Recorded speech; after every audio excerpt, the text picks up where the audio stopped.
¿Ve claramente ahí unidad uno, epistemología? ¿Se ve claramente eso? ¿Sí? Sí, profe, Sí, se ve se ve perfecto. bien. Bueno, esperen que voy a empezar a grabar la clase de entrada. Vamos a grabar la reunión. Iniciar grabación, dice mi cartel. Ahí va. Inicio. Listo. Ahí, esperen que están girando las rueditas del progreso y me indican que está grabando. Bueno, ahora sí, buenas noches, empezamos. Hoy vamos a ir a ver la clase que está prevista sobre posicionamiento epistemológico de las instituciones políticas y organizaciones públicas. Formalmente nosotros llamamos a esto la clase de posicionamiento epistemológico. ¿Por qué? Bueno, hoy ustedes van a entender, o al menos eso creo, vamos a tratar de entender por qué hay gente que cree que hay realidad objetiva, por qué hay gente que cree que no existe una realidad objetiva, porque hay gente que cree que hay un orden en las cosas, porque hay gente que cree que hay que buscar un cambio en las cosas, y mucho más vamos a ver. Pero básicamente eso es hoy lo que quiero comentarles, eso es hoy lo que vamos a ver. Hasta ahora, ¿qué venían viendo conmigo? Venían viendo, por ejemplo, vimos la clase de que era una teoría, para entender cómo mi teoría condiciona mi forma de ver la realidad. Luego, ¿qué hicimos? Adelantamos lo que era el posmodernismo para que lo de hoy sea más fácil de entender. Le saqué el posmodernismo, que es una especie de conclusión de lo que vamos a ver hoy. Y ahora sí nos largamos a la clase de posicionamiento epistemológico. ¿Qué es lo que busca la clase de hoy?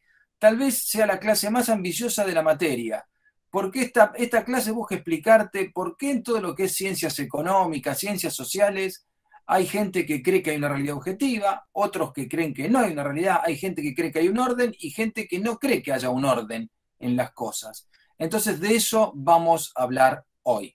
¿Les parece? Se los voy a explicar con dos autores, básicamente. En realidad son tres autores. Uno de ellos es Burrell y Morgan, estos son dos. Son dos sociólogos británicos. No, uno es canadiense, creo. Morgan es canadiense y Burrell es británico. Bueno, son dos sociólogos que de alguna forma escriben un texto en 1979 por el cual le querían demostrar a alguien que no era de las ciencias sociales por qué las ciencias sociales son tan diversas, tan complejas, que pueden explicar cualquier problema de dos o tres formas diferentes. Como ustedes saben, las ciencias económicas son también parte de las ciencias sociales. En las ciencias económicas encontrás un economista que te explica las cosas de una forma, otro que te lo explica de otra. ¿Me van siguiendo? Quiere decir que no hay una única manera de ver las cosas. Por ejemplo, una cosa lo agarrás a cualquier economista, el que quieran, Juan Carlos de Pablo, por ejemplo. Lo agarran a de Pablo y le explica las cosas de una forma. Pero lo agarran a Milei y Milei les explica las cosas de otra forma. Entonces viene una persona y dice, pero entonces, ¿por qué hay tantas opiniones distintas entre los economistas? ¿Quiere decir que la economía no es una ciencia exacta? Exactamente, muchachos. La economía es una ciencia social.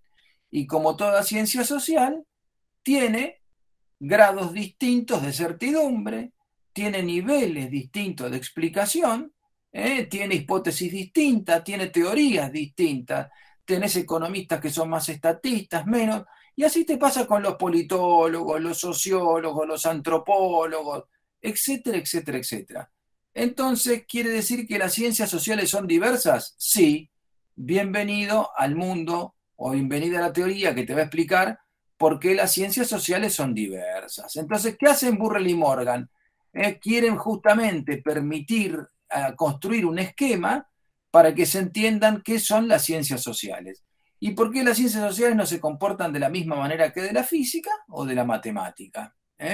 Bueno, entonces ahí va. De alguna forma, fíjense lo que dice acá claramente, esta tarea podría compararse a la de construir un mapa o una brújula para las ciencias sociales. Sí, sí, tal vez sea eso lo que vayan a ver hoy, una especie de mapa. Entonces hoy le puedas entender, por eso hay gente que habla siempre con números, por eso hay gente que habla siempre con palabras, por eso hay gente que siempre dice que hay un orden y por eso hay gente que siempre busca un cambio. Sí, y lo van a ver hoy. Bueno, vamos ahí entonces. Acá seguimos con Burley y Morgan, entonces el primer autor o los primeros autores que vamos a utilizar para ver esto son Burrell y Morgan, que escribieron un texto en 1979 que ese texto no está traducido, aunque parezca mentira, me lo tradujo un alumno mío de la Universidad de Lanús, Edgardo Camilati, al quien siempre le agradezco, y me tradujo este texto, de Burrell y Morgan. Nunca estuvo Profe, traducido. Sí, disculpe que me interrumpa. Yo sí, noto que el PowerPoint veo la imagen y después se pone en negro y vuelve la imagen. No sé si le pasa a mis compañeros ahí también. estás, ahí se ve, Ahora sí. y Eh, ahora no. ahora no. Ahora no. Ah, Yo veo eso, que cada tanto va y viene la imagen. y ahí, Ahí sí. Ahí sí. listo, ya te he entendido, está el problema. Despreocupate, es un tema de regulación de pantalla mío. Haces bien en Gracias. avisarme esas cosas, ¿eh? ¿Me seguís? Gracias, profe. Mismo, si acá aparece un extraterrestre hablando, avísame por las dudas vos. Me decís, mirá, lo dejé de ver, veo un extraterrestre. Haces bien. Sigamos entonces. Vamos. Entonces, posicionamiento epistemológico. ¿Sabés cuál es el tema? Tengo que cambiar de pantalla para poder bajar una filmina. Ese es el tema. Entonces, yo sé ya cuando vos no ves. O sea, vos, por ejemplo, ahora no estás viendo, ¿sí o no? No, Ahí no, está. no. Y ahora sí estás viendo, ¿sí o no? Sí. ¿Ves, Andrés? Descubrimos el orden, doy un orden en esto, gracias. De Así nada. que vamos, sigamos. Ahora está viendo en blanco y ahora está viendo en colores. Sigamos. Vamos a ir entonces a esto. Acá está el primer eje. Entonces, ¿qué van a hacer Burrell y Morgan? Burrell y Morgan van a construir esto que están viendo acá. Estos dos ejes típicos que los vieron en algunas materias, hay un montón de ejes de este estilo, ¿no? Bueno, vamos a ir al primer eje, el eje horizontal.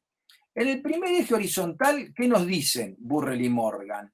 El primer eje horizontal trata las suposiciones de la gente respecto de la naturaleza de la ciencia. ¿Qué quiere decir esto? Muy sencillo. Un continuo es un eje, esto es un continuo. Un continuo es un eje en el cual uno coloca un fenómeno y las múltiples variaciones que va teniendo ese fenómeno.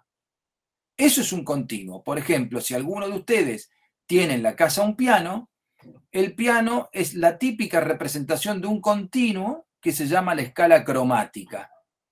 La escala cromática es el do, re, mi, fa, sol, la, si, do, re, mi, fa, sol, la, si, do, etcétera, etcétera. ¿Me siguen?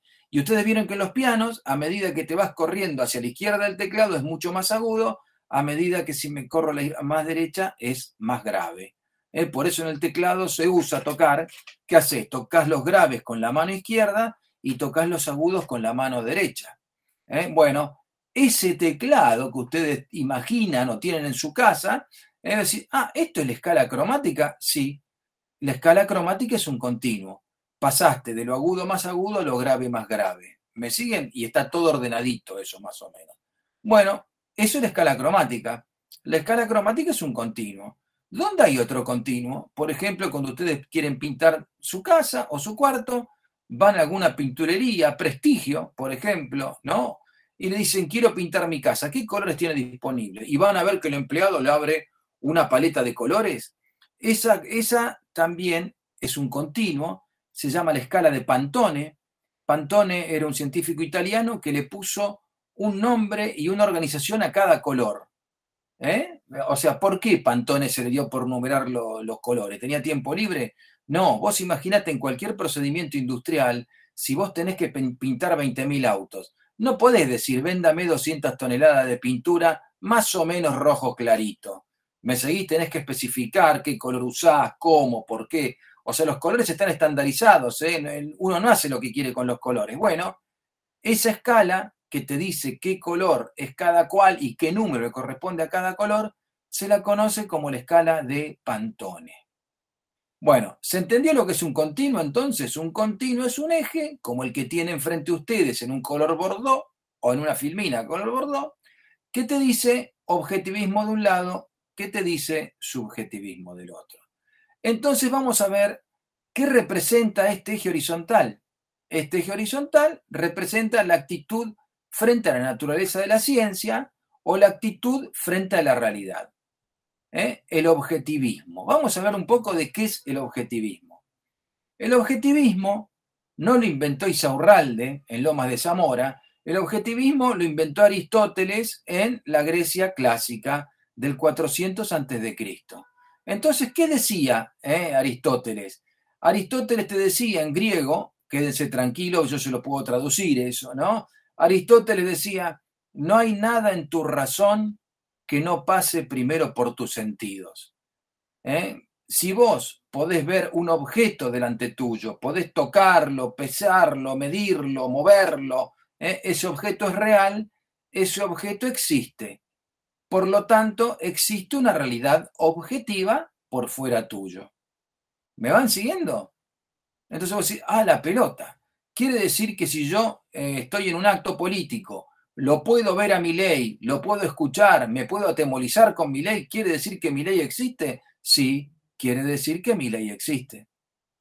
Milei el economista, estamos diciendo. ¿Me siguen? Bueno, entonces, ¿se va entendiendo hasta ahí? Entonces el objetivismo cree que existe una realidad objetiva por fuera del sujeto y que esa realidad yo la puedo conocer tal cual es si aplico los métodos científicos apropiados. ¿Me van siguiendo hasta ahí lo que les quiero decir? Entonces, el objetivismo es una corriente del pensamiento que dice que hay una realidad externa a nosotros, objetiva, y que esa realidad puedo conocerlo tal cual es si aplico el método apropiado. Entonces vamos a ver qué vuelta te da el objetivismo. Por un lado, el objetivismo dice, quiere decir entonces que por fuera de nosotros existen hechos, existen cosas. Sí, le decís vos. Perfecto. Entonces, te dice el objetivista, si a esos hechos yo los puedo cuantificar, puedo observar cuáles son las leyes generales que cumplen esos fenómenos. A ver, ¿cuál es una ley general, por ejemplo, señor objetivista? Muy sencillo, yo tiro un objeto al piso y veo que cae a la misma velocidad siempre. Tiro una moneda y veo que cae a la misma velocidad siempre. Quiere decir que la velocidad de la ley de la gravedad es 9,8 metros por segundo al cuadrado. Brillante. ¿Me van siguiendo? Entonces los tipos dicen, quiere decir que los fenómenos físicos responden siempre a la misma ley. O sea, quiere decir que si yo hiervo el agua sobre el nivel del mar, a 0 metros sobre el nivel del mar, voy a ver que el agua siempre hierve a 100 grados centígrados. Sí, señor objetivista, perfecto. Ahí tenemos una ley general. ¿Me siguen? Entonces, ¿qué tiene un objetivista? Primero existen hechos, cosas. Listo, esas cosas puedo cuantificarlas. Y a esas cosas le puedo buscar la ley general a la cual responden. Perfecto, señor objetivista. Y ahí te dice, y momentito, mira la que te voy a decir ahora. Entonces quiere decir que yo puedo universalizar que el agua siempre hierve a 100 grados, a 0 metros sobre el nivel del mar. Sí, usted lo midió, usted lo probó, usted fue al laboratorio, usted lo comprobó, ahí tenemos una ley general y las leyes generales pueden universalizarse. Es decir, me voy a la costa argentina, hiervo agua y hierve a 100 grados. Me voy a la costa del mar de Siberia y en Siberia el agua hierve a 100 grados. ¿Me van siguiendo? Me voy a Nueva York, me voy a la costa, está inundado en Nueva York, pero no importa, te acercás al agua, hervís agua y decís, mira, hierve a 100 grados. ¿Qué lo parió? Ahí tenemos entonces, ahí tienen un poco el decálogo básico del objetivista. Hay hechos, esos hechos pueden cuantificarse, esos hechos cumplen alguna ley general. Una vez que conoces la ley general a la que responde ese fenómeno, podés universalizarlo. Es para todos lados igual. ¿Me van siguiendo? Bueno, ¿qué ocurre acá? Bueno, ocurre una cosa muy sencilla. Como toda teoría, tiene un punto ciego. ¿Cuál es el problema del objetivismo? El objetivismo, que ustedes no lo crean, tiene problemas. Todos tienen problemas. Vos si los objetivistas están en problema, imaginate a nosotros los argentinos. Es así. Bueno, el objetivismo tiene un problema que es el siguiente, que no todos los fenómenos sociales son cuantificables. ¿Me van siguiendo? Entonces, si no puedo ponerle números, quiere decir que ese fenómeno no existe. Ahí está el punto ciego del objetivismo. Es decir, el objetivismo cree que los fenómenos sociales que no pueden ser cuantificados, no existen. Si no lo puedes medir, no existe. Yo les puedo explicar ahora, hay un montón de fenómenos humanos que no se pueden medir en concreto, pero que sin embargo es impresionante cómo modifican el comportamiento humano. ¿No? A ver, dame un ejemplo, Esteves, ahí te lo doy. Por ejemplo, el amor. El amor es impresionante cómo, digamos, cambia el comportamiento humano. Cuando alguien ama a otra persona, es capaz de todo sacrificio, es capaz de toda paciencia, etcétera, etcétera. Lo mismo que cuando alguien odia a otra persona. Cuando alguien odia a otra persona es capaz de toda maldad, toda locura, vive obsesionado con otra persona, lo putea, lo odia, etcétera, etcétera. Ahora, si yo les digo, ¿se puede medir cuánto odia a una persona? Vas a ver que te va a costar algo. Vos decís, mirá, voy a fabricar una escala del odio de 0 a 10 en la escala de Cristina Kirchner. Entonces, si Cristina odia mucho, le pongo un 10 y si vos decís, no, no es. ¿Se entiende dónde vamos? O sea, hay un montón de fenómenos humanos que no son fácilmente cuantificables, pero es impresionante cómo modifican el comportamiento humano. Otro ejemplo que puedo darles de comportamiento humano no medible es la sensación de justicia. En la sensación de justicia es muy difícil medirla. Por más que vos inventes, usted se siente justamente tratado por su organización, nunca vas a tener una escala real. Siempre vas a tener una representación. Lo que sí te puedo decir, después de estar años hablando de estos temas, es que hay fenómenos sociales que cuestan muchísimo cuantificarlos, pero que de alguna forma vos sabés que si hay mucha sensación de injusticia, algún problema tenés. Si hay mucha sensación de odio, algún problema vas a tener. ¿Me siguen a dónde vamos? O sea, y que de alguna forma el intentar medirlo a veces no es tan exacto. Pero de alguna forma el objetivismo entonces cree que hay una realidad objetiva, cree que puedo medirla, cree que puedo predecirla, cree que es universal, esa cosa que descubrieron. ¿Me siguen? Bueno, díganme si hasta ahí vamos bien y se va entendiendo de lo que yo quiero hablarle. Listo. Pero los objetivistas no están solos. Los objetivistas tienen en la otra punta de este eje a los subjetivistas. El subjetivismo no lo inventó Alberto Fernández el otro día. El subjetivismo es un invento de justamente los griegos. En el año 400 a.C., un poquito antes que Aristóteles, estaba Platón. O sea, Platón, de alguna forma, es el primer subjetivista. ¿Por qué? ¿Qué te dice el subjetivista? El subjetivista te dice, no existe una realidad externa a nosotros. Lo que existen son las percepciones que nosotros nos hacemos de algo que llamamos mundo externo, etcétera, etcétera. Pero que en el fondo nunca sabemos cómo exactamente es ese mundo externo, porque nuestros sentidos pueden engañarnos. Hay gente que es medio sorda, hay gente que es daltónica, hay gente que ve mal los colores, esos son los daltónicos, ¿me siguen? Hay gente que es corta de vista, hay gente que es ciega. Entonces no me pueden decir que todos vemos lo mismo. ¿Se entiende dónde vamos? Importan las percepciones. Imagínense ahora que ustedes estamos yendo al formato presencial, allá en Lomas, ¿no? Y a la salida de la facultad hay un perro muerto, técnicamente muerto, ¿no? Supónganse ahí donde están las motos, o estaban las motos, bueno, listo, había un perro muerto ahí, imagínense, ¿no? Entonces sale un estudiante de contabilidad y dice, esto es espantoso, dejan un perro muerto acá en el predio, pero qué locura, no puede ser un perro muerto, fíjate qué espantoso, qué perro feo, esto que el otro. Y sale un estudiante de administración, un alma bella, como diría Pichetto, ¿no? Sale el estudiante de administración y le dice al contador que está indignado frente al perro, le dice, pero qué hermoso perro, fíjese qué pelaje tenía, fíjese qué dentadura estilizada, fíjese qué lindo color beige tiene, este era un perro hermoso. ¿Me siguen? Entonces, pero este perro es una porquería, un perro muerto, acá no puede estar, es una locura. ¿Me siguen? Empieza una discusión. En eso sale Platón de la facultad y dice, momentito a los dos, tranquilo, dice Platón, digamos, ¿vos qué decís? ¿Que el perro es feo? Sí. ¿Y vos qué decís? ¿Que el perro es algo espectacular? Sí. Bueno, no podemos decirle realmente si el perro existe, si es lindo o si es feo. Lo único que podemos ver en ustedes dos es que tienen en común las percepciones. Ambos se guían por sus percepciones de un mundo X. ¿Me van siguiendo? Y justamente la única certidumbre que tenemos son las percepciones, dice Platón. a los dos, le dice. Por lo tanto, el comportamiento humano se explica por las percepciones de las cosas que tiene la gente y no porque existe ese mundo real.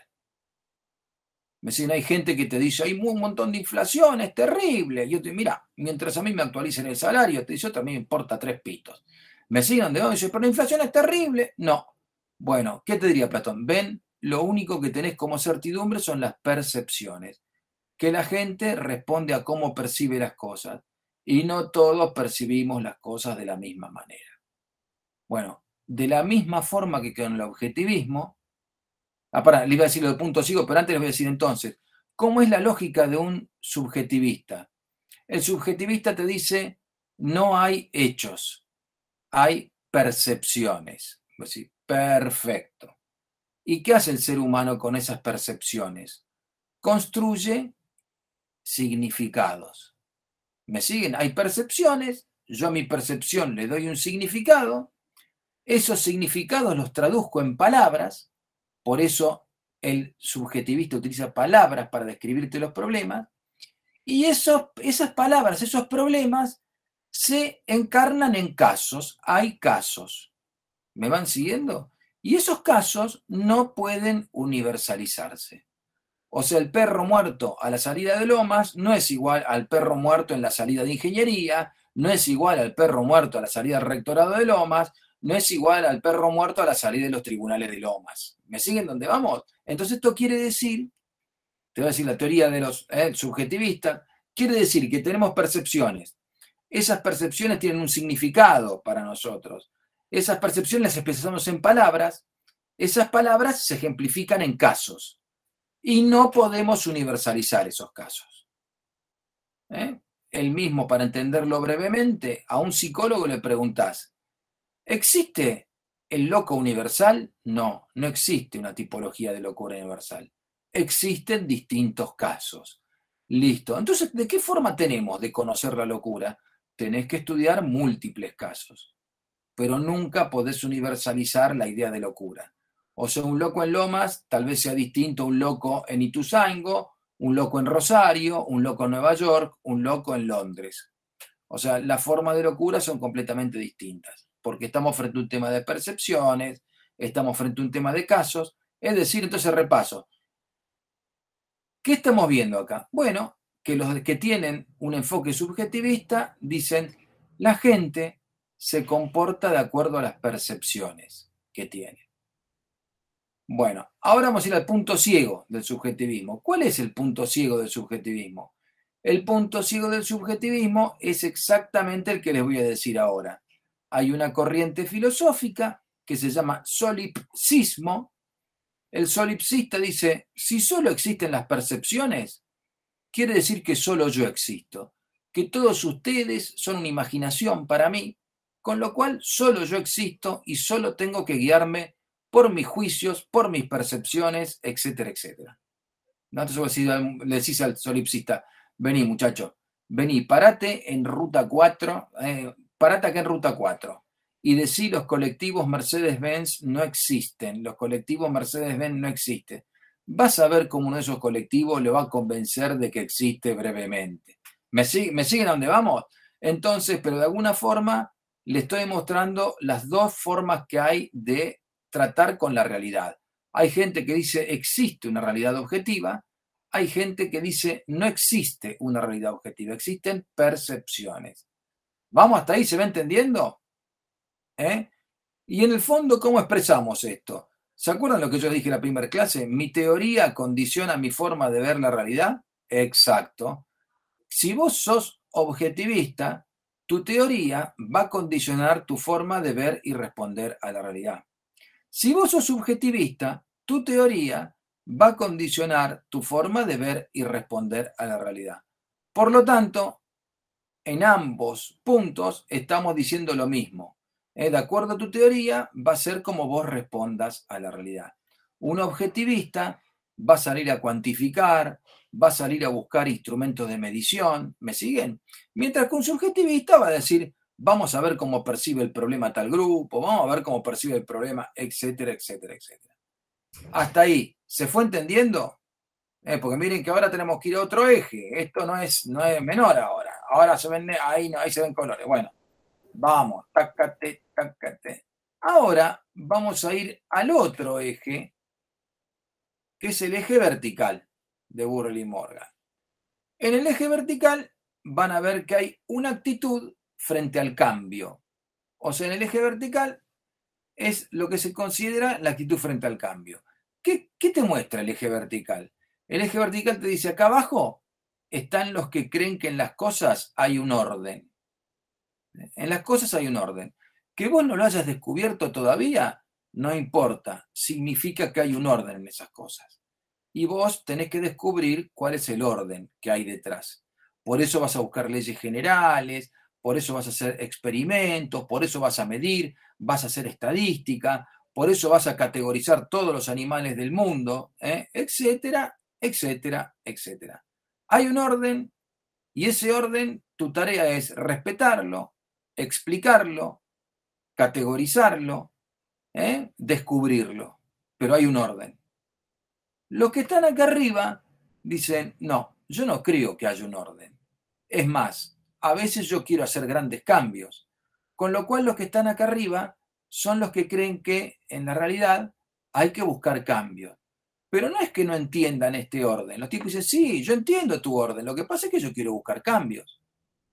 ¿Está? Entonces vendría a ser, si ustedes quieren, hay cierta actitud conservadora acá abajo, hay cierta actitud revolucionaria acá arriba. Los que están acá abajo buscan siempre un orden, los que están acá arriba buscan siempre un cambio. Con lo cual, estimados alumnos, quiere decir que en este eje tenemos, en este cuadrante tenemos gente que piensa con números, perdón, se me corrió la filmina, aguanten que... gente que piensa con números, del otro lado hay gente que piensa con palabras, acá abajo hay gente que piensa en un orden, acá arriba hay gente que piensa en un cambio. ¿Me siguen hasta entonces? Pienso con números, pienso con palabras, pienso que hay un orden, pienso que hay un cambio. ¿Hasta ahí se está entendiendo a dónde vamos? Entonces, quiere decir, queridos alumnos, que nos queda 4 cuadrantes, nos queda a partir de los cuales uno puede explicar cómo funcionan las ciencias sociales. Entonces, en el cuadrante número 4, que es este de acá, no, perdón, se me corrió la filmina. En el cuadrante este, lo que van a ver es muy sencillo. Hoy está rebelde la máquina, acá hay un... En este enfoque, lo que van a ver es que los objetivistas y los que creen que hay un orden, de alguna forma caen en este cuadrante número 4. Este cuadrante en los libros de epistemología se lo llama el cuadrante de las ciencias naturales. ¿Cuáles son las ciencias naturales? La física, me van siguiendo, la biología, la química, etcétera, etcétera. Son ciencias naturales. ¿Por qué? Porque son ciencias de alguna forma exactas. Vos en química tenés valores exactos, en biología también tenés valores exactos. ¿Me siguen? Y en matemática tenés valores exactos, y en física tenés valores exactos. Bueno, el ideal de este cuadrante es la física. ¿Por qué? Dicen, la física es una disciplina bárbara. Vos fíjate, le pone números a todos, descubre leyes generales como la ley de Boyle y Mariotte, la ley de Arquímedes, la ley de la gravedad, velocidad es igual a espacio dividido tiempo. Es los principios de la termodinámica. ¿Qué lo parió? ¿Qué ciencia es la física? Es exacta, puede someter las cosas a experimento, o sea, puede someter las cosas a laboratorio, y después ve leyes generales, las universaliza, después las refuta si aparece una ley mejor. ¿Qué ciencia? Te dicen, es espectacular la física. Por eso las ciencias sociales se tendrían que parecer a la física. Bueno, dentro de este cuadrante de las ciencias naturales están las corrientes como el funcionalismo en sociología y el positivismo. Positivismo es una corriente del pensamiento social muy, muy fuerte, que fue de 1850 a 1950, que creía que había una realidad externa al sujeto y que había un orden en las cosas que había que descubrir. Por eso un objetivista siempre estaba buscando cómo lo cuantifico, cómo clasifico este fenómeno. La típica mentalidad positivista era, supone, llegaban a un lugar y decía, vamos a calificar todos los animales que hay, vamos a medir todas las plantas que hay, vamos a tomar la temperatura todos los días para ver la temperatura promedio. Bueno, ahí está un poco el enfoque positivista de cómo hacer las cosas. En la Argentina había un montón de positivistas, ¿eh? Por ejemplo, a ver si me pueden nombrar uno de la historia argentina, algún positivista que tiene que ver con educación y es pelado. A ver a quién me dicen. ¿No? Sarmiento. Exactamente, Araceli, te ganaste la licuadora. Era Sarmiento, ¿eh? Sarmiento es uno de los positivistas argentinos. O sea, porque Sarmiento decía, acá hay que aplicar ciencia, acá tenemos que tener museos, tenemos que tener colegios, escuelas, tenemos que la gente aprenda a medir, que la gente aprenda, ¿se entiende dónde vamos? Sarmiento tenía la típica mentalidad positivista. Ciencia, progreso, orden, etcétera, etcétera. Miren que esta mentalidad hoy en día es hermosa, ¿eh? Vos decís, che, qué bueno, orden, o sea, que la idea es tener una moneda estable, sí, qué bueno, quiero ser positivista. Bueno, ¿me siguen de alguna forma? De alguna forma, entonces el positivismo cree que hay un orden, cree que hay una realidad objetiva, cree que hay leyes generales, cree que hay una idea de progreso, etcétera, etcétera, etcétera. ¿Qué pasa con las ciencias sociales? Bueno, ahí viene el primer quilombo. ¿Por qué? Las ciencias sociales no tienen mucho de exactas, es decir, vos en ciencias sociales no podés medir los fenómenos por completo, no podés llevarlos a laboratorios. Uy, qué lindo, quiero hacer la Revolución Francesa de nuevo. No se puede, ocurrió una vez y no podés llevarla al laboratorio. Y no podés hacer leyes generales, es decir, yo quiero decir que una revolución grande explota cada 7,8 años, porque acá tengo los libros y bla, bla, bla. No podés. ¿Me siguen? Entonces, ¿qué ocurre acá? Bueno, vos decís, pero la idea es la física, mi ciencia se tiene que parecer a la física, pero no lo es. ¿Me siguen? Entonces, ¿qué quiere decir? Que para esta disciplina, los que están acá abajo, los que están acá, creen que hay una ciencia social objetiva. Es decir, que se puede hacer una ciencia social infalible, que la ciencia social puede mostrarte tal cual es la realidad, que la ciencia social puede medir tal cual es la realidad, que la ciencia social puede predecir, como puede la física, que la ciencia social puede descubrir a fondo todos los fenómenos que estudia. Bueno, yo te digo, no le creo mucho a eso, pero de alguna forma hay una creencia de que existe una ciencia social objetiva. ¿Y qué quiere decir esto? Que existe una idea de economía completamente objetiva en algunos sectores, que existe una idea de una sociología objetiva, que existe una idea de ciencia política objetiva, que existe una idea de antropología objetiva. Es decir, hay gente acá que cree que las ciencias sociales pueden y deben ser objetivistas. ¿Me siguen? ¿Por qué? Te dicen, el ideal es la física. Entonces, todo cientista social tiene que imitar a la física como disciplina si quiere ser científico. A la pelota, decís vos, ¿no? Pero sí. Bueno, ¿vamos hasta ahí? ¿Se entiende? Entonces, ahora vamos a ir del otro lado. Del otro lado, vemos que hay gente que le importan las percepciones con gente que le importan el orden también. O sea, orden y percepción. ¿Cómo se llama este cuadrante? Este cuadrante se llama interpretativista o idealista alemán. Idealista alemán porque nació en Alemania. ¿Me van siguiendo? Justamente por eso es. Y el típico autor subjetivista es un autor de administración muy famoso que empieza con W. A ver, ¿quién cree que es? Que lo van a ver en materias como la nuestra, lo van a ver. ¿Quién es el autor alemán famoso? ¿Me siguen? A ver si se acuerdan de uno que empiece con W. Weber.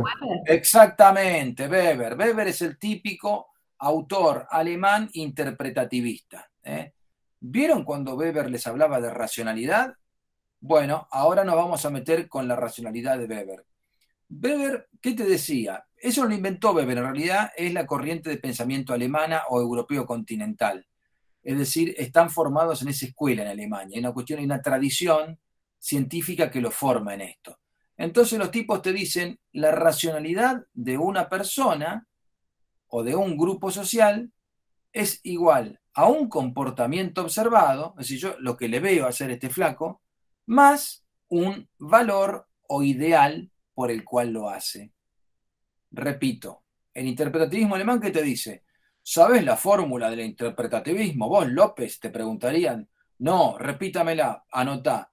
Racionalidad es igual a un comportamiento observado más valores o creencias. Listo. A ver, explíqueme qué hay adentro de la fórmula. Ahí vamos. Entonces ahora vamos a ir ahí qué hay dentro de la fórmula. Racionalidad es lo que se conoce como subjetividad. Es decir, vos cuando conocés la racionalidad de un actor, conocés lo que le pasa a esa persona dentro de la cabeza respecto de un problema determinado. Entonces vamos a ver comportamiento observado. ¿Qué es? Comportamiento observado es lo que yo le veo hacer a ese actor. Perfecto. Más valor. ¿Qué es el valor? Es el ideal por el cual lo hace. Si vos vas a la mañana a un cuartel donde hay soldado y está el capitán, vas a ver que a la mañana saludan la bandera. Ahora, si vos sos un extraterrestre, decís, ¿qué hace toda esta gente saludando ese trapito que está colgado en ese palito? ¿Me siguen? ¿Qué te diría Weber? Eso es porque no entendés la racionalidad de ese acto.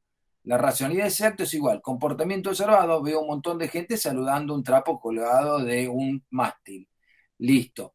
¿Qué significa? Ahora tenés que ver las creencias. ¿Qué cree la gente? La gente cree que esa tela es su bandera y que esa tela significa la patria, significa la nación, que tienen que defenderla, que la quieren, etcétera, etcétera. Entonces la racionalidad es igual a un comportamiento observado más un valor. ¿Me siguen? O sea, imagínense que viene un extraterrestre y nos ve en la facultad de Lomas, la gente sale tarde, esto que el otro, cuando éramos presenciales, ¿no?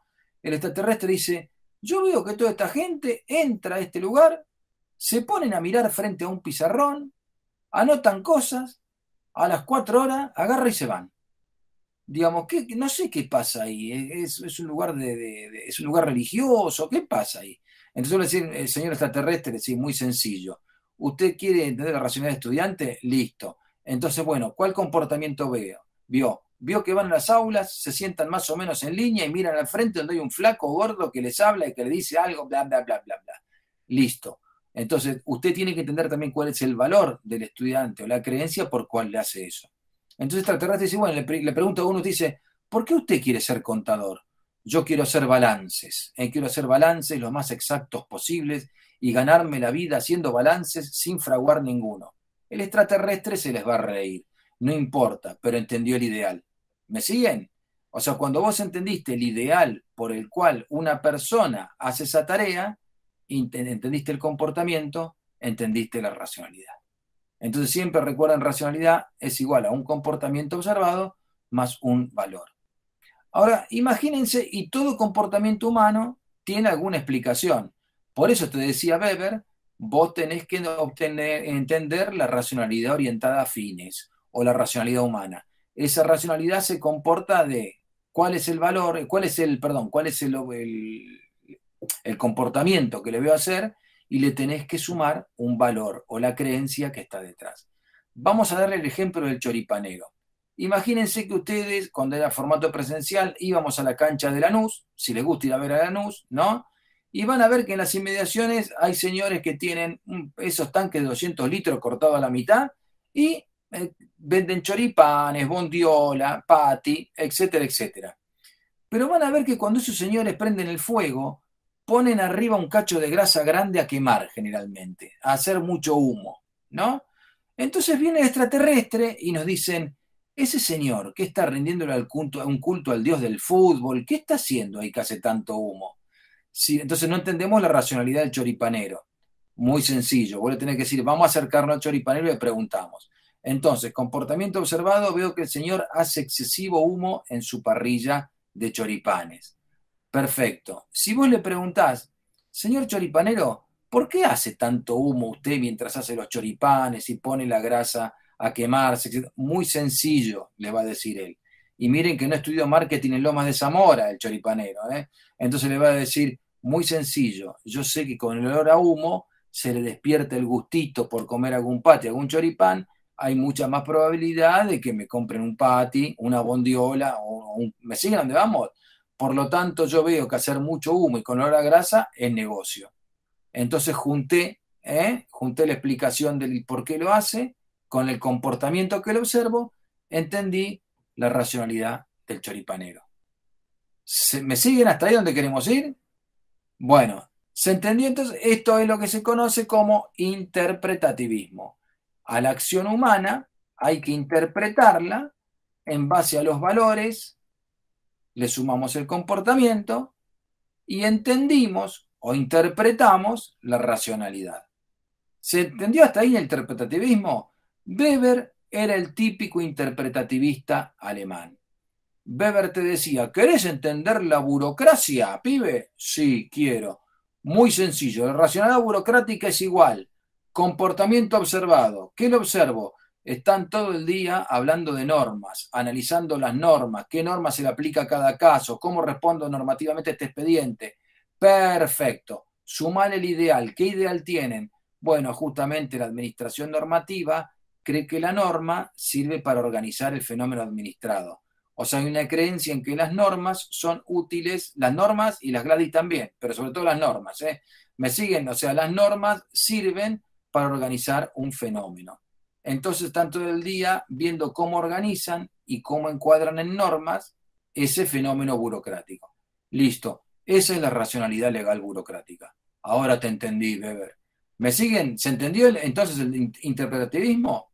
Bueno, pero arriba, luego, entonces acá tenemos interpretativismo alemán. Arriba del eje están los que creen que las percepciones son importantes, pero que también los cambios sociales son importantes.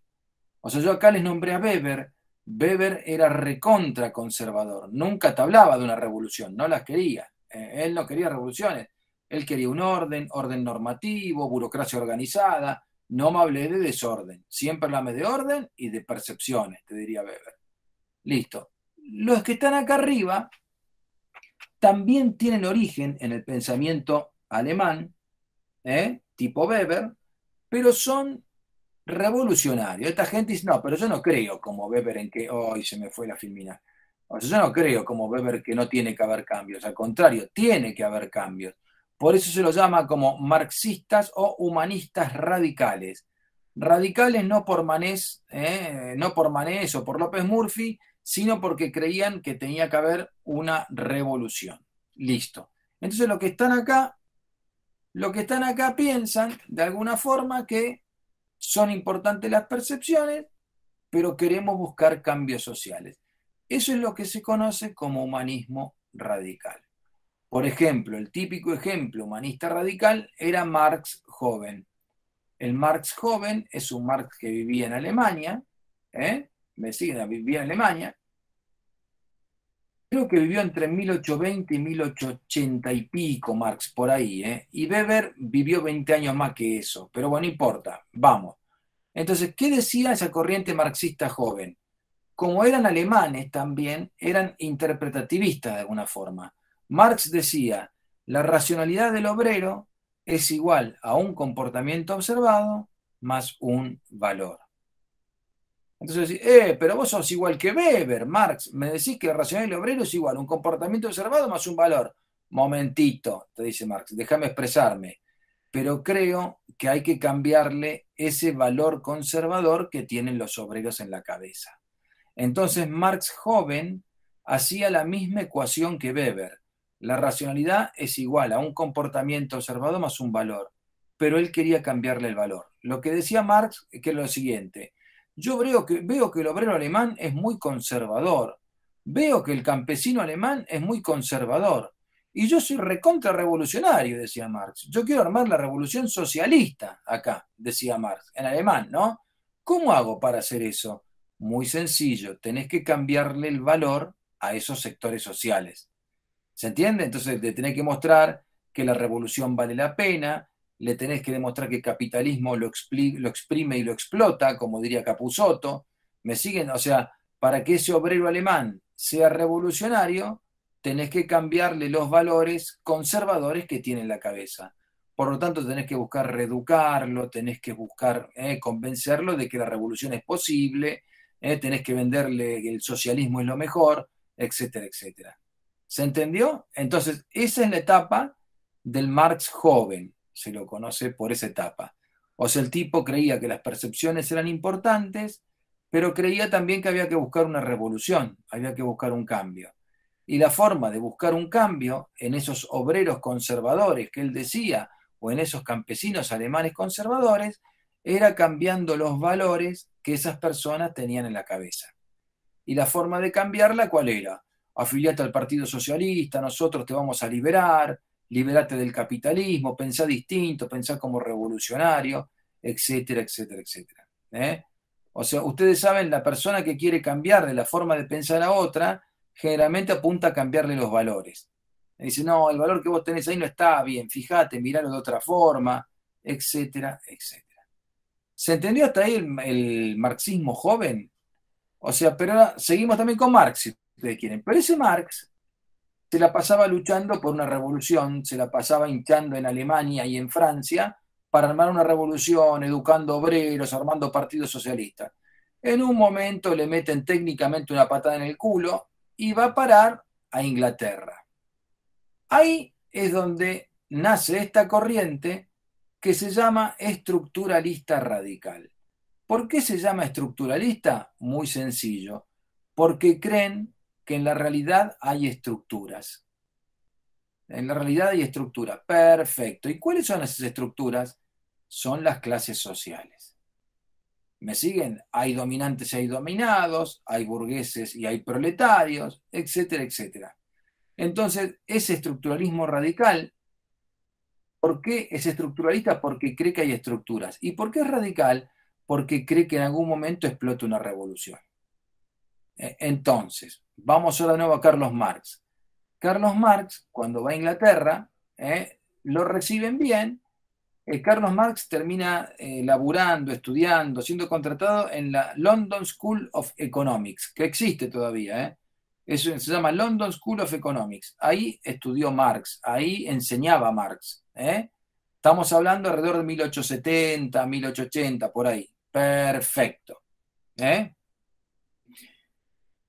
Ese Marx había cambiado. ¿Por qué? Ya no era el Marx joven que creía que había que cambiarle los valores, había que cambiarle los valores a los obreros alemanes, a los obreros europeos. Este Marx joven, vos le preguntabas, señor Marx, ¿usted sigue creyendo que hay que reeducar a los obreros para que sean revolucionarios? No, es al pedo, te dice, en alemán lo dice, ¿no? Es al pedo. Perfecto. ¿Qué hay que hacer entonces, señor Marx, para buscar una revolución? Porque usted me sigue diciendo que el capitalismo va a explotar, que hay que buscar una revolución. Muy sencillo. Vos tenés que dejar que el capitalismo cumpla su ciclo completo. ¿Qué quiere decir con esto, señor Marx? Que el capitalismo te hace crisis de acumulación muy grande y luego crisis de depresión muy grande. Estas crisis van a ir siendo cada vez más grandes, cada vez la crisis de acumulación va a ser mayor, con lo cual se sumerge en una depresión mayor la economía, cada vez se van a ir amplificando más esos picos y esos valles, si ustedes quieren, o esos hundimientos, y el capitalismo va a explotar solo. Entonces quiere decir que el capitalismo inexorablemente va a explotar. Por lo tanto, vos no tenés que convencer a nadie. Vos tenés que tener en tu cabeza la idea muy clara de que el capitalismo va a ir haciendo crisis cada vez más grandes, va a ir haciendo explosiones cada vez más grandes, y hay un día que va a explotar todo al demonio y se viene el socialismo. Eso es lo que te diría el Marx estructuralista. El Marx estructuralista creía que había una realidad objetiva y que esa realidad en un momento iba a llegar a una revolución. ¿Me siguen? Ahora, ¿cómo fue construyendo su teoría Carlos Marx? Muy sencillo. Miren que Marx se la pasaba leyendo y escribiendo 16 horas por día. O sea, quédense tranquilos que a ninguno de nosotros nos va a pasar eso. Pero te quiero decir que Marx estaba 16 horas por día escribiendo, leyendo, debatiendo. Era bravísimo el muchacho. Perfecto. Weber lo mismo. Weber terminaba de dar un curso y caía con surmenage de toda la energía, la furia que le ponía a Weber. Bueno, sigamos. Entonces, ¿qué quiere decir esto? Bueno, Marx leía en la biblioteca de Londres, iba a las conferencias que había en Londres, Y poco a poco Marx va incorporando las teorías británicas de su época. Marx, ¿qué primer teoría ve? El empirismo británico.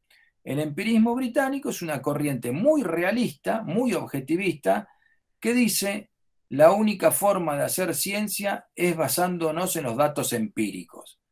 Por lo tanto, observa un fenómeno empírico y a partir de ahí saca la teoría. ¿Se entiende el fenómeno? El mecanismo inductivo. Caso 1, caso 2, caso 3, saco una teoría. Entonces, de alguna forma, ahí está, dice, che, qué bueno que está esto del empirismo británico, venga para Carlitos. Se lo lleva a su teoría. Marx empieza a ser más objetivista. Luego agarra y lo escucha David Ricardo. David Ricardo le decía, los obreros le aportan a las mercancías que fabrican una plusvalía. Las cosas valen por el valor que le incorporan los obreros. Y el capitalismo le saca el valor ese y se lo queda para sí mismo. ¿Me siguen? Entonces Marx dice, qué bueno que está la teoría de este muchacho David Ricardo. Venga para Carlitos. Entonces Marx toma la idea de plusvalía de un economista británico que se llamaba David Ricardo. ¿Me siguen? Entonces después, y también Marx lo lee a Carlos Darwin, Charles para los amigos. Carlos Darwin estuvo en Argentina, les cuento una anécdota. Carlos Darwin paseó por la Pampa, por la Patagonia, clasificando animales, era bien positivista, ¿no? Y le quedó la costumbre de la Argentina gaucha de dormir al aire libre. Pues ustedes saben, cuando andaban por la Pampa, por la Patagonia, recorriendo grandes distancias, tenían que dormir al aire libre. Sacaban el recado del caballo y dormían donde estaban, mirando el cielo. Bueno, a Darwin le quedó esa costumbre, anduvo dando vueltas por la Pampa, por la Patagonia, clasificando animales, le quedó la costumbre de dormir al aire libre. Entonces cuentan que en algunas noches en Londres tenía un catre, lo sacaba al patio de su casa y dormía al aire libre. Bueno, ahí para que entiendan un poco, bueno, pero que Darwin es el inventor de la teoría de la evolución.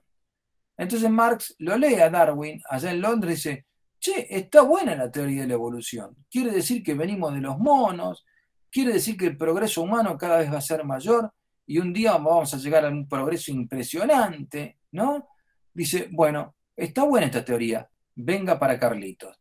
Entonces Marx, a partir de leerlo a Darwin, te empieza a hablar del progreso y que el progreso de la humanidad necesariamente termina cayendo en el socialismo, que es una sociedad más justa, más equilibrada, con más progreso, menos brutal, etcétera, etcétera, etcétera.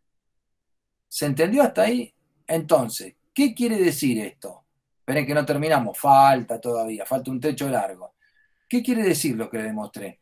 Que en ciencias sociales vos tenés al menos 4 formas distintas de explicarme las cosas. Una forma positivista de las ciencias naturales, una forma interpretativista, una forma humanista radical, que cree que hay cambios si yo te cambio la cabeza, y una forma estructuralista radical que te dice va a venir una revolución grande, objetiva, que en algún momento hace detonar al capitalismo. ¿Me siguen? Entonces imagínense ahora que viene un ingeniero de esos bien cuadrados y dice, esto es espantoso, perdónenme todos ustedes si creen en esta brujería, dice el ingeniero. ¿Por qué? ¿Quiere decir entonces que en las ciencias sociales, en la economía, vos me podés explicar un fenómeno de 4 formas distintas? Sí, le decís vos. Eso está mal. Dice, yo sé que en ingeniería, si se me cae un puente, es porque calculé mal o las columnas, o la carga del hormigón, o asenté mal en el terreno el puente. No puede haber 4 explicaciones distintas. Finalmente hay una que es verdadera. Con lo cual lo de ustedes es una brujería. Yo le digo, ingeniero, calma que esto se va a complejizar. No, no, no, me da miedo, ya me voy a casa, déjenme de hinchar. ¿Cómo esto se va a complejizar? Déjate de joder. Y ahí vamos, se complejiza. ¿Se entiende hasta ahora dónde vamos? Bueno.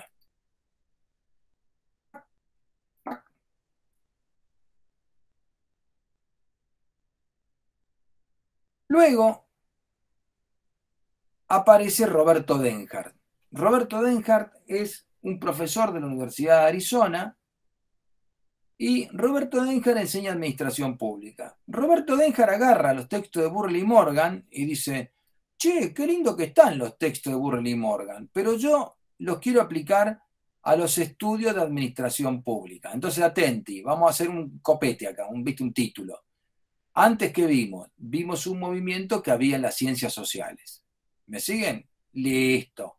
Ahora, ¿qué vamos a ver? Dice el tipo, bueno, yo lo quiero aplicar, ese enfoque de Burrell y Morgan, pero lo quiero adaptar para los estudios de administración y políticas públicas, que es más o menos el área en la cual nosotros estudiamos.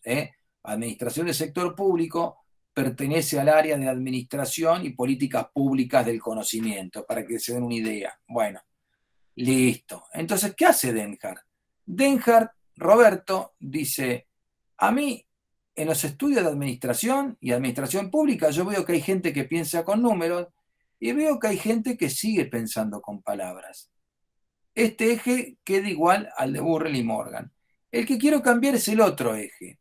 El otro eje que tenían Burrell y Morgan hablaban de orden y cambio social. Bueno, dice, esa cuestión es muy de los años 70. Ahora, en los 90, él está escribiendo en 1991 en Arizona. Bueno, dice, ahora en los 90, el eje orden contra cambio es un eje muy viejo, es muy de los 70 eso, es de la época de Susana Jiménez, te dice, no, no. Dice, ahora en los 90 lo que tenemos que hacer, hay un eje que te habla de eficiencia de las organizaciones o de técnica en las organizaciones contra participación social o política en las organizaciones. ¿Me sigue? Entonces el otro eje él te lo cambia por eficiencia o técnica contra participación social o política. Acá abajo vamos a tener criterios técnicos para evaluar las cosas. Acá arriba vamos a tener criterios políticos para evaluar las cosas. ¿Vamos hasta ahí? ¿Pero qué pasó? ¿Qué pasó? Bueno, acá está lo que pasó. Para que vean, en algún momento ocurre un corrimiento que se va dando poco a poco. Y es a partir de los años 60, que eso es lo que yo quiero hablar ahora con ustedes. A partir de los años 60 empieza a haber un corrimiento en las corrientes científicas que explicaban los fenómenos administrativos. ¿Se entiende dónde vamos? O sea, en los años 60 pasó algo. Entonces le quiero decir, ¿qué pasó en los años 60? Y ahí vamos. ¿Se acuerdan del posmodernismo que vimos? El posmodernismo es una corriente típica de los años 60-70. Eran subjetivistas porque creen las percepciones y eran revolucionarios algunos. Querían cambios porque eran feministas, eran de izquierda o eran bien subjetivos y no querían cambios, pero se tomaban todo medio de la joda, ¿no? O sea, el posmodernismo podía ser tanto de izquierda como de derecha, para decir de alguna forma. Bueno, ya no voy a explicarles más lo que es el posmodernismo porque supone que lo vimos. ¿Me siento? El posmodernismo es ese movimiento que de alguna forma era subjetivista y cuestionaba ese orden social de tipo positivista, ese orden social de tipo subjetivista, perdón, objetivista. ¿Me siguen? Entonces el posmoderno dice, no existe ninguna ciencia social objetiva. Existe una ciencia o un conocimiento de tipo subjetivo. Por lo tanto, todo es relativo. Te dice, uy, qué lo parió. Decimos, todo es relativo. No hay verdades, te dice posmoderno. Perfecto. Luego, años 70, en Alemania, aparece la teoría crítica. ¿La teoría crítica de quién? De Jürgen Habermas. Si bien la teoría crítica viene desde los años 20, Jürgen Habermas en esa escuela, la escuela de teoría crítica alemana, le pega una vuelta de tuerca a la filosofía impresionante. Por eso se lo conoce como la teoría crítica. ¿Por qué la teoría crítica tiene ese nombre? Porque critica a este cuadrante, al cuadrante objetivista, al cuadrante positivista. La teoría crítica dice, el mundo moderno vive extraviado, te dice la teoría crítica. ¿Por qué vive extraviado, señor Habermas? Muy sencillo, porque el mundo moderno vive creyendo que hay una racionalidad instrumental. O sea, estos critican a estos porque dicen, este mundo moderno, este mundo técnico, este mundo cuantitativo, cree que existe una realidad objetiva, cree que existe un orden en las cosas, cree que solo existe una cuestión técnica. Dice, este mundo moderno ha cometido horrores humanos porque dejó de pensar de una forma ética. El mundo moderno piensa de una forma técnica. El mundo moderno no se pregunta si algo está bien o mal. El mundo moderno se pregunta, ¿podemos hacerlo con nuestra técnica? ¿Sí o no? ¿Me siguen? Entonces Habermas dice, bueno, ven, por pensar de una forma exclusivamente técnica, el mundo moderno se ha deshumanizado, el mundo moderno dejó de ser ético. Por eso yo armé mi teoría crítica, para criticar a ese mundo moderno que se abandonó a un tipo de racionalidad técnica o instrumental, y esa racionalidad técnica o instrumental lo deshumanizó. Ese mundo moderno dejó de pensar en términos éticos y piensa en términos técnicos. O sea, no se preguntan sobre si algo está bien o mal, se preguntan sobre si pueden hacerlo o no. Les voy a dar un ejemplo ahora. Cada tanto en Internet, cada 4 años aparece una cosa así, ¿no? Hay un científico italiano que dice que él podría hacer trasplantes de cabeza. O sea, tomar la cabeza de un señor grande y la transporta o la trasplanta al cuerpo de una persona más joven que sufrió un accidente de moto, le cortan la cabeza al hombre joven y arriba ponen la cabeza del señor viejo. ¿Me siguen? Y que de alguna forma, con tener ciertos cuidados, le conectamos la columna, todo, y en poco tiempo este hombre puede estar usando el cuerpo de ese hombre joven que tuvo un accidente. Y técnicamente ocurre lo que dice Habermas, ¿eh? Van a ver que todos los periodistas le preguntan al científico italiano, pero ¿y cómo va a ser tal cosa? ¿Y cómo va a ser tal otra? Le están preguntando siempre por preguntas técnicas. Y tal vez alguno al final le pregunta, ¿pero es ético hacer eso? Y el científico dice, yo no sé de ética, yo sé cómo conectar nervios y cómo trasplantar una cabeza. De ese tema a mí no me hables, yo soy científico.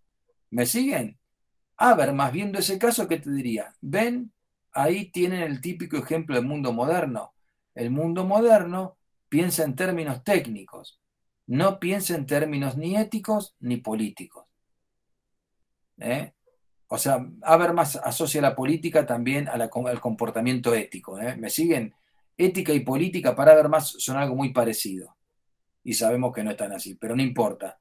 ¿Me siguen? Entonces Habermas dice, ¿ves? El mundo moderno se guía por la idea de técnica, con lo cual se deshumanizó, con lo cual perfectamente pueden considerar el trasplante de una cabeza de un hombre viejo a un cuerpo más joven. Y si vos le preguntas, ¿y qué hacemos con la cabeza del joven viejo? Tirala, no sirve. ¿Y qué hacemos con el cuerpo del viejo? Lo tirás también.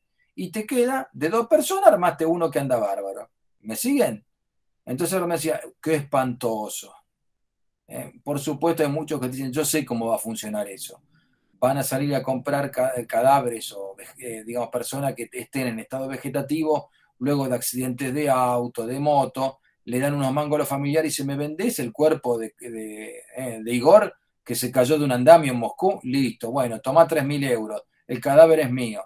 Después te mando la cabeza de Igor en una cajita, quédate tranquilo, le dicen. ¿Me seguís?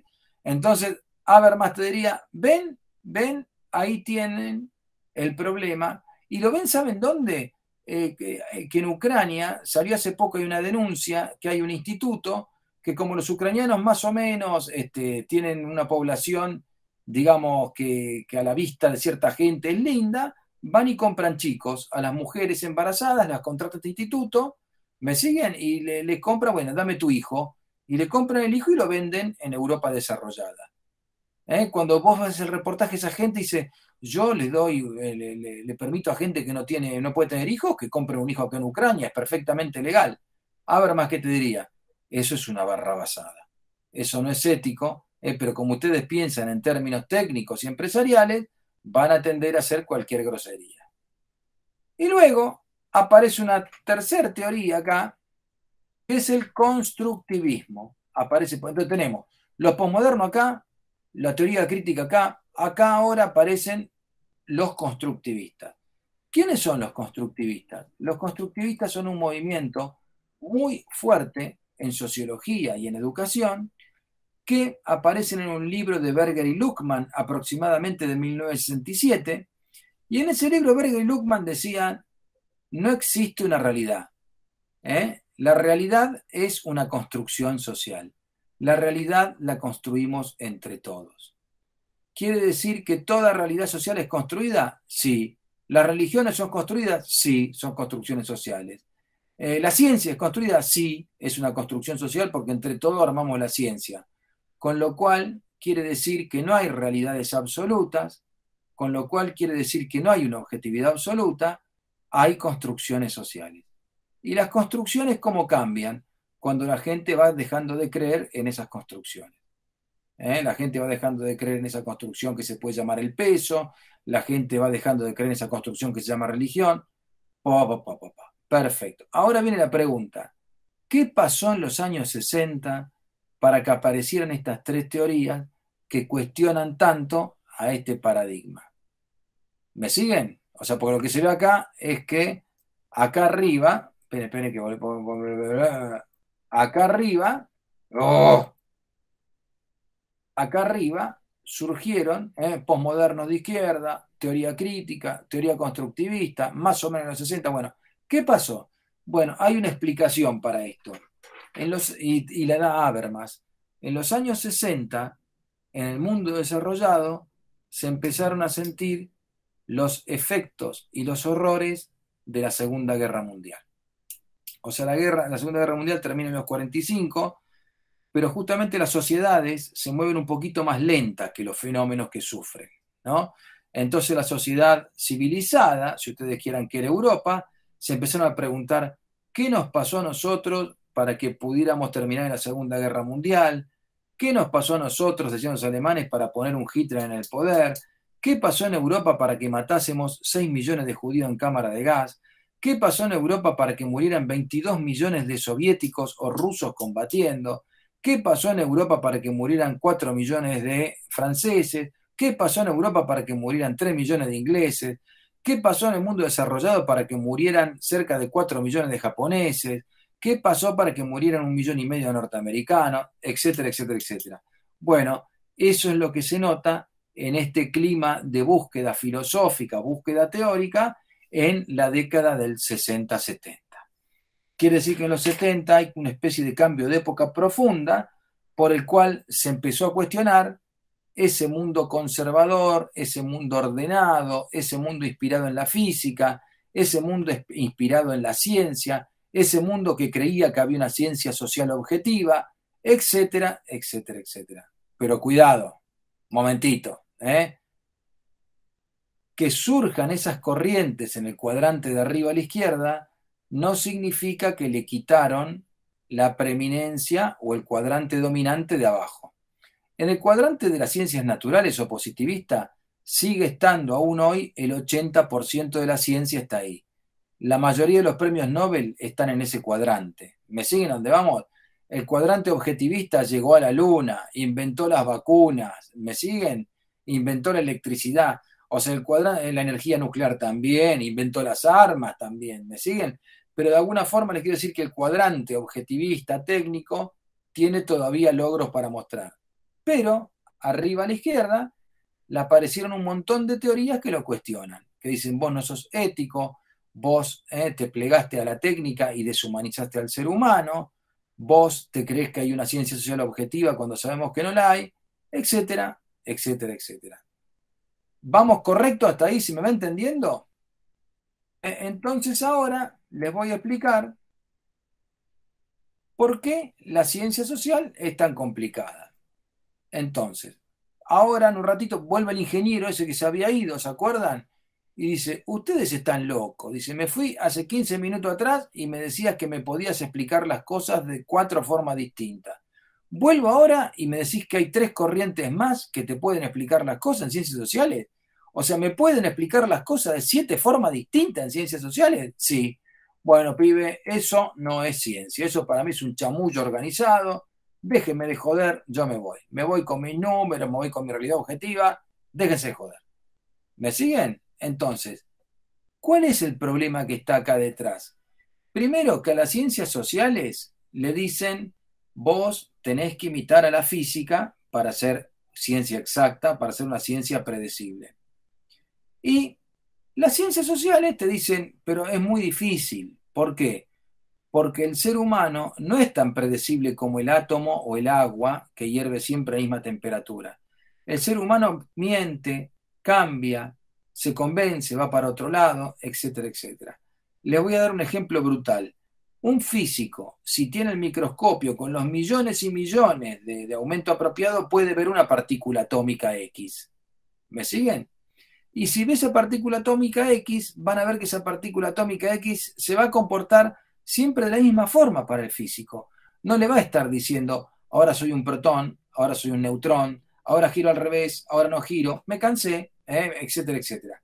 Es decir, el comportamiento de toda partícula de las ciencias exactas es un comportamiento exacto porque es una partícula inanimada, es una partícula material concreto. En cambio, las ciencias sociales estudia el ser humano. Y el ser humano hoy te dice, estoy contento, voy a votar a Alberto. Mañana se enoja, dice, estoy enojado, te lo voto a Milei.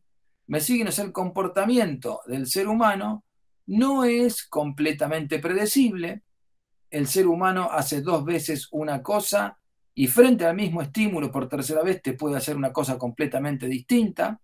Es decir, el ser humano es una partícula de estudio que a veces se comporta racionalmente, a veces se comporta irracionalmente, a veces me engaña. A los encuestadores le mintieron, ¿me siguen? Entonces, a cada rato le mienten al encuestador. Entonces, de alguna forma, por eso para que vean el fracaso de las encuestas, ¿no? Las encuestas, a veces decís, ¿fracasó la encuesta? Mirá, o fracasó la encuesta o la gente también le mintió al encuestador, o el encuestador también vendió la encuesta. Bueno, sea como sea, eso al físico no le pasa. Al cientista social, sí. ¿Me siguen? Entonces, ¿qué quiere decir esto? Muy sencillo. Quiere decir que en las ciencias sociales, la partícula que tenemos bajo estudio no tiene un comportamiento exactamente igual cada vez. Si no, los partidos siempre saldrían igual. Pues mira, juega River con Aldo Civi, y siempre tendría que ganar River. Y esto no es siempre así. A veces puede ganar River, a veces le puede ganar Aldo Civi. ¿Me siguen? O sea, la ciencia, en cambio, vos en física sabés que siempre tal protón va a destrozar a tal neutrón. No hay tutía, ¿no? Entonces, ciencias sociales no están así. Bueno, muy sencillo. ¿Quién nos da la explicación de por qué pasa esto? Aristóteles de nuevo. Aristóteles, ¿qué te diría? Te diría, ven, Aristóteles diría, ven, quiere decir entonces que ninguna ciencia, diría Aristóteles, puede tener más rigidez que la partícula que estudia. Si vos estudiás una partícula o un fenómeno que es flexible, tu ciencia va a tener características flexibles. Si vos estudias partículas o fenómenos que tienen un comportamiento rígido, tu ciencia va a tener comportamiento rígido. Por eso se las puede llamar ciencias exactas. En cambio, las ciencias sociales, si entendiste el nombre, sabes que la ciencia social nunca va a ser exacta porque, de alguna forma, la partícula que estudia cambia de opinión, hoy se cansa, vota otra cosa, te engaña, tiene libertad, etcétera, etcétera, etcétera. Entonces, nunca la ciencia social va a tener el grado de predictibilidad que tiene la física o la matemática, porque la partícula que estudian es una partícula impredecible, o me engaña, o tiene comportamiento que no es regular e igual. ¿Se entiende a dónde vamos con esto? Bueno, entonces ahora viene otra pregunta. Quedan dos temas más que voy a tratar y terminamos, pero aguanten. Entonces viene la otra pregunta que te hacen ahora, ¿no? Entonces, ¿cómo se hacen ciencias sociales para que lo que hacemos sea científico? Muy sencillo. Siempre tenés que avisar. El que avisa no es traidor, te dicen en el peronismo. Bueno, el cientista social tiene que avisar. Cuando tratamos con seres humanos, sabemos que los comportamientos de los seres humanos no son completamente predecibles, que siempre hay cosas que pueden salir distintos. Les voy a dar un ejemplo. El muro de Berlín se cayó en 1989. No hubo un politólogo que avisara antes, no hubo uno que la viera venir. Y fue un hecho prácticamente que cambió el mundo europeo de pe a pa. O sea, a partir del muro de Berlín, si ustedes quieren, se terminó el comunismo, se terminó la Unión Soviética y cambió el mundo tal cual lo conocíamos desde la Segunda Guerra Mundial hasta 1989. Nadie lo vio venir. ¿Me siguen? Entonces quiere decir, vos decís, pero entonces no se puede predecir. No. En ciencias sociales nunca podés predecir bien, nunca podés predecir con un 100% de efectividad. ¿Me siguen? Pero sí tenés alguna explicación para los fenómenos. Nosotros decimos, bueno, explotó el muro de Berlín, mira, la gente estaba cansada del comunismo, la gente quería una apertura, quería una economía más de mercado, la gente quería poder votar a otros partidos políticos, etcétera, etcétera, etcétera. Entonces, ahí vamos. Entonces, la ciencia social no es que sean impredecibles, es que no se puede predecir cuando tu partícula de estudio es flexible. Por lo tanto, pretender que la ciencia social tenga la exactitud física es una huevada. No lo vas a no, nunca va a poder hacer eso. Ahora, si vos decís, mira, la ciencia social me puede explicar qué tendencia tiene ese fenómeno o hacia dónde va tal fenómeno, ¿me siguen? Te puede explicar. Es decir, yo veo que hay mucha pauperización en tal sector social, pues mira, en algún momento habrá un problema grande ahí. Hay mucha gente que se está pauperizando. Eso marcha o a una cosa que se cae por completo o algo que explota. Entonces, cuidado.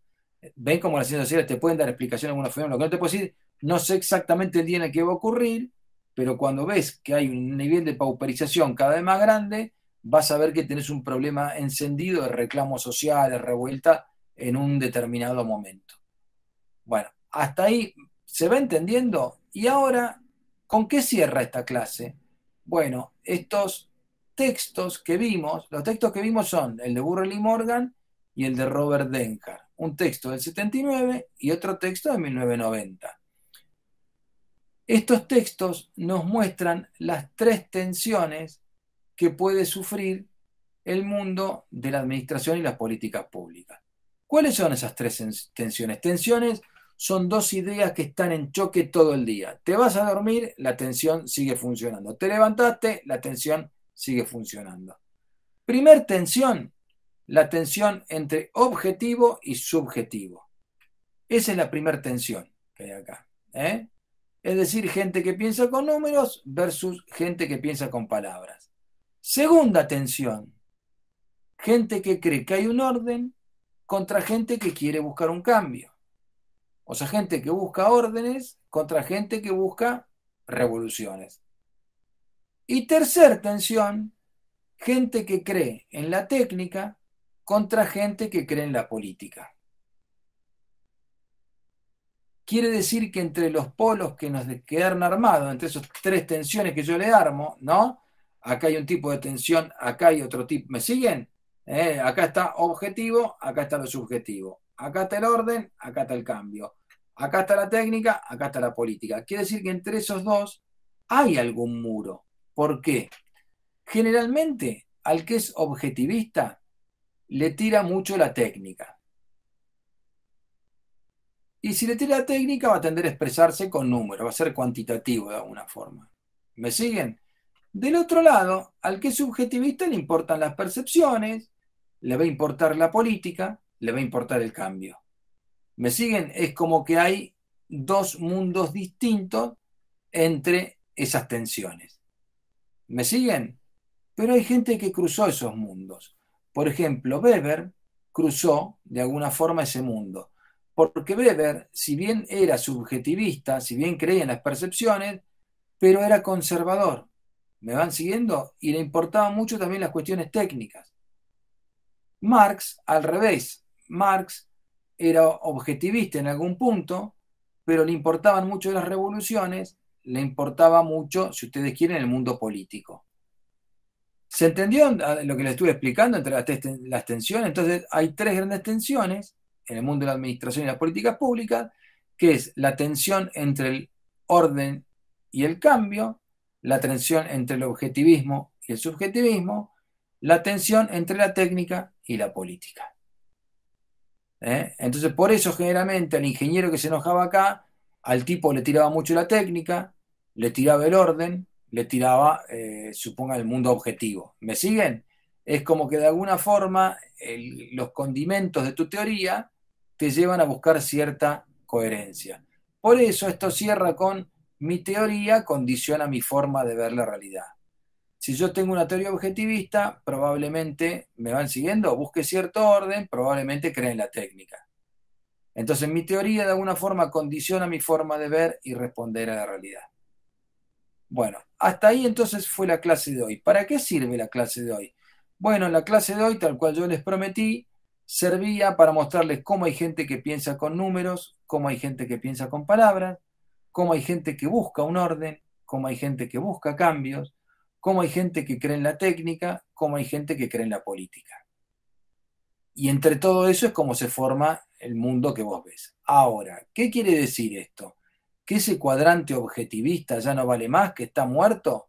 No, ese cuadrante objetivista no tiene el peso específico que tenía antes. Antes de las décadas del 60, el cuadrante objetivista era el 95% de la ciencia. Después de la década del 60, el cuadrante objetivista controlará el 80% de la ciencia. Es decir, se redujo el grado de control que tenía, el grado de control, el grado de explicación, el grado de credibilidad que tenía el cuadrante, si ustedes quieren, de las ciencias naturales. Pero no cometan el error de creer que ese cuadrante no está muerto, ese cuadrante, ¿eh? No se acabó el objetivismo, no se acabó la idea de orden, no se murió la física. Simplemente quiere decir que ese cuadrante no tiene la estructura dominante o el carácter dominante que tenía antes de la década del 60. Y que es a partir de la década del 60, con la aparición del posmodernismo, la teoría crítica de Habermas y la teoría constructivista, que aparecen nuevas teorías que criticaban a ese cuadrante técnico. Y le criticaban que era muy cuantitativo, le criticaban que habían perdido de vista la ética, le criticaban que se habían deshumanizado, le criticaban que eran cientificistas, la ciencia es una ideología para ellos, ¿me siguen?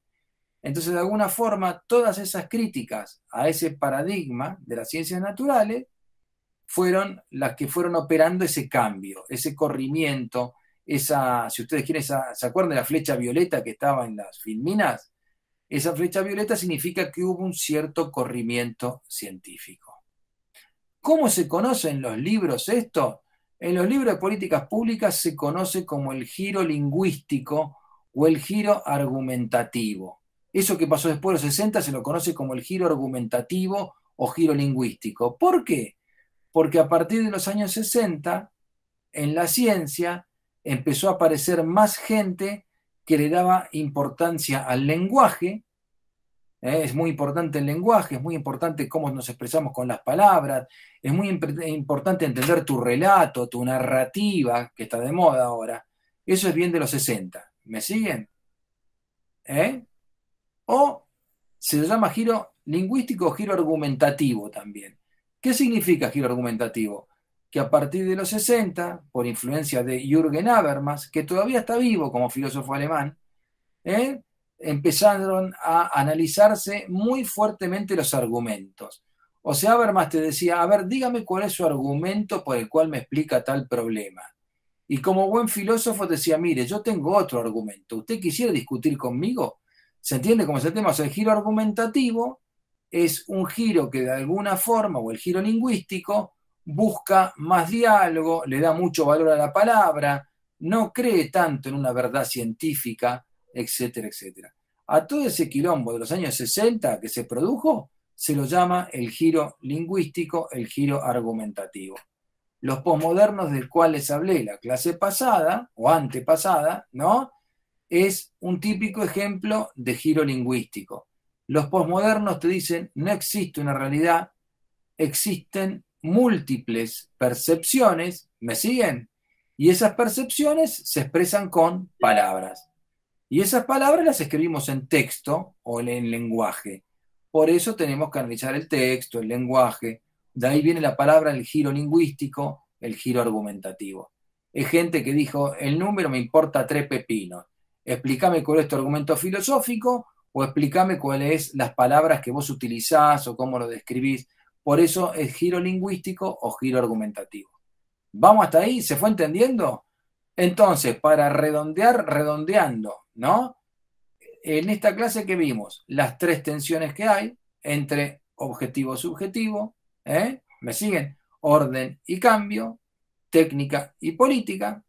Vimos que las ciencias sociales no tienen la rigidez de comportamiento que tiene la física. ¿Por qué? Porque la partícula de esta ciencia, que es la ciencia social, es el ser humano, y el ser humano se comporta a veces de una forma predecible, impredecible, cambia, me miente, engaña, etcétera, etcétera, etcétera. ¿Se entendió? Y que el cuadrante de las ciencias naturales es importante, pero no tiene la fuerza que tenía antes de los 60. El cuadrante de ciencias naturales de alguna forma sigue siendo dominante, si ustedes quieren pongo el número, el 80% de los premios Nobel están ahí, ¿me siguen? Mientras que todavía nadie le dio un premio Nobel a Habermas o a algún posmoderno, que es una pena porque se lo merecen algunos de ellos. Bueno, ¿me siguen a dónde vamos? Entonces con esto le expliqué por qué las ciencias sociales no pueden parecerse a la física, por qué hay gente que piensa con números, por qué hay gente que piensa con palabras, por qué hay gente que piensa en el orden, gente que piensa en el cambio, por qué hay gente que cree en la técnica, por qué hay gente que cree en la política. ¿Listo? Bueno, yo puse la casa a grabar, voy a dejar, o sea, el tema es así. Luego en el correo me aparece que ya Google acomodó los bytes, qué sé yo qué, y la clase se puede copiar. Generalmente toma más de un día eso, así que yo pasado mañana o el lunes les cuelgo la clase grabada. Entonces, ¿qué es lo que vimos hoy? Vimos la clase de posicionamiento epistemológico. Hoy vos entendiste por qué las ciencias sociales y también la ciencia de la administración es tan variada. ¿Por qué no podemos hablar de una única ciencia de la administración? Porque hay distintas teorías. Hay múltiples ciencias de la administración. ¿Me siguen a dónde vamos? Y lo mismo te pasa en la administración pública. No hay una única teoría de la administración pública. Hay varias teorías que explican cómo funciona la administración pública. No hay una única teoría económica. Hay varias teorías económicas que te explican cómo funcionan ciertas cosas. ¿Eso qué significa? ¿Que son una ciencia de mierda? No. Significa que hay distintas formas o distintas teorías, incluso dentro de los paradigmas, que te explican la forma de cómo funcionan las cosas. Y esto tiene que ver con lo que dije en primer clase. Hay distintas teorías. Lo mismo pasa con la doma. La doma, sí, hay 2 teorías de cómo domar un caballo. Lo mismo te pasa en economía, de haber 3 o 4 teorías de cómo funcionan las cosas. Lo mismo pasa en ciencia política, lo mismo pasa en sociología, etcétera, etcétera. Con lo cual, hoy ustedes entendieron por qué las ciencias sociales son complejas. ¿Está? Porque le aplican los cánones de funcionamiento de la física. Y la ciencia social tiene muy poco de ver con la física. Bueno, punto. No existe disciplina o ciencia rígida que pueda armarse sobre el estudio de cosas que no son rígidas. Si tu objeto de estudio, que es el hombre barra la mujer, es flexible, quiere decir que tu ciencia va a ser flexible. Si vos estudiás las partículas mecánicas que componen algo, vas a ver que tu disciplina puede ser rígida. Punto. ¿Está hasta ahí? Vamos. Bueno, de mi lado no hay nada más. Fue un gusto tenerlos hoy, así que seguimos avanzando con el cronograma. ¿Tienen alguna pregunta que quieran hacer antes de que cerremos el kiosco? Bueno, listo. Lo que vieron es fundamental. Yo, ¿cómo haría esto? Vean la clase varias veces, lean el apunte, pero van a ver que hoy entendieron por qué las ciencias sociales, incluyendo la economía, la contabilidad, la administración, no son una disciplina exacta. Pero eso no quiere decir que no se tenga que comportar como una disciplina. Y lo que te garantiza el comportamiento científico es el método, no el resultado. ¿Me siguen? O sea, vos querés hacer ciencia con una ciencia medio inexacta, con una ciencia social, listo. ¿Qué me garantiza parecerme a algo que sea científico? El método. Que tengas un buen método bien adaptado a lo que querés estudiar. Y no el resultado. Porque capaz que el resultado te engaña. Nunca la ciencia social termina con el mismo resultado. Listo. Bueno, estimada gente, vayan saliendo, ¿les parece? Y listo. Muchas gracias, profe. Bueno, gracias a ustedes. Buenas noches, profe. Lo mismo Muchas digo, gracias, buen fin de. para todos. Buenas Buen fin de noches, buen semana. fin de. Les pongo música y nos vamos.